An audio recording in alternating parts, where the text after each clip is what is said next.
சட்டசபை நெருங்கும் நேரத்தில் திமுக ஃபைல்ஸ் 3 வெளியிடப்படும். திமுக கூட்டணி கட்சிகள் எடுத்த டெண்டர்கள், சம்பாதித்த லாபங்கள் அம்பலப்படுத்தப்படும் என தமிழக பாஜக தலைவர் அண்ணாமலை தெரிவித்துள்ளது தமிழக அரசியலில் புயலை கிளப்பியுள்ளது.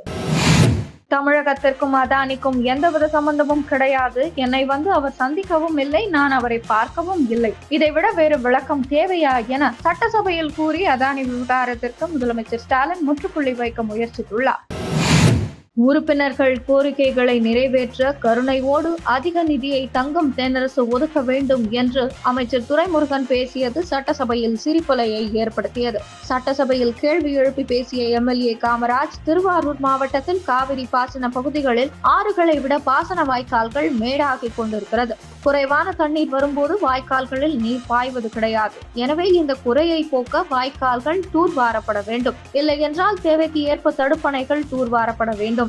அதற்கு நீர்வளத்துறை அமைச்சர் துரைமுருகன் பதிலளிக்கையில், உறுப்பினர் கேட்பதெல்லாம் டேம் அல்ல, தடுப்பணை தான். ஆனால் அதுதான் சரியாக கூட இருக்கிறது. எனவே இதுவரை 500 தடுப்பணைகள் கட்ட நடவடிக்கை எடுத்திருக்கிறோம். இந்த ஆண்டு 1000 தடுப்பணைகள் கட்டினால் ஏறக்குறைய எல்லா உறுப்பினர்களின் கோரிக்கைகள் நிறைவேற்றப்படும். அதுதான் இன்றைக்கு நீர்வளத்துறையில் செய்ய வேண்டிய காரியமாக இருக்கிறது. காரணம், தடுப்பணைகள் கட்டுவதன் மூலம் நீர் ஆதாரம் கிடைக்கிறது. விவசாயிகளுக்கு தேவையானது தடுப்பணைகள் தான். நிச்சயமாக உங்கள் கோரிக்கை ஏற்கப்படும். நீங்கள் குறிப்பிட்ட தூர்வாரும் பணிகளை கவனித்துக் கொள்கிறேன் என கூறினார்.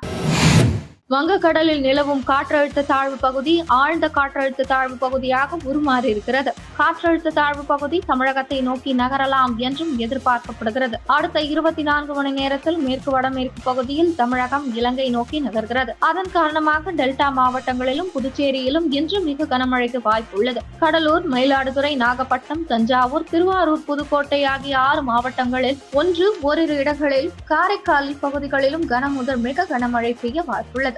அதேபோல் சிவகங்கை, ராமநாதபுரம், திருச்சி, பெரம்பலூர், அரியலூர், கள்ளக்குறிச்சி, விழுப்புரம், செங்கல்பட்டு, காஞ்சிபுரம், சென்னை, திருவள்ளூர் ஆகிய 11 மாவட்டங்களில் கனமழைக்கு வாய்ப்புள்ளது என வானிலை ஆய்வு மையம் தெரிவித்துள்ளது.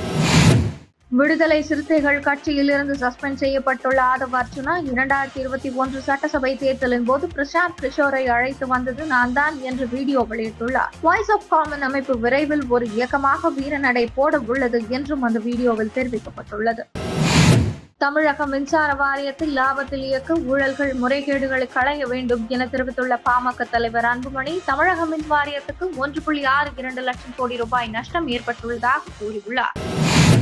மனிதர்களை விண்வெளிக்கு அனுப்பும் ககன்யான் திட்டத்தை செயல்படுத்துவதில் மும்முரமாக உள்ள இஸ்ரோ, விண்வெளிக்கு சென்று திரும்பும் வீரர்களை மீட்பது தொடர்பாக இந்திய கடற்படையுடன் இணைந்து ஒத்திகையில் ஈடுபட்டது.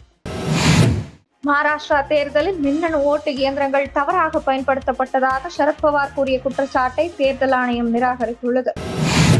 அதானி குறித்து பார்லிமெண்டில் விவாதம் நடத்த விரும்பாத பாஜக அதனை திசை திருப்புவதற்காக ஜார்ஜ் சோரஸ் விவகாரத்தை பற்றி பேசுகிறது என காங்கிரஸ் எம்பி பிரியங்கா கூறினார். ஒடிசாவில் கடந்த 11 ஆண்டுகளில் 857 யானைகள் உயிரிழந்துள்ளன. இவற்றில் மின்சாரம் தாக்கி மட்டும் 149 யானைகள் பலியாகி உள்ளன என்று மாநில வனத்துறை அமைச்சர் கணேஷ் ராம் சிங் குந்தியா கூறியுள்ள தகவல் அதிர்ச்சியை ஏற்படுத்தியுள்ளது.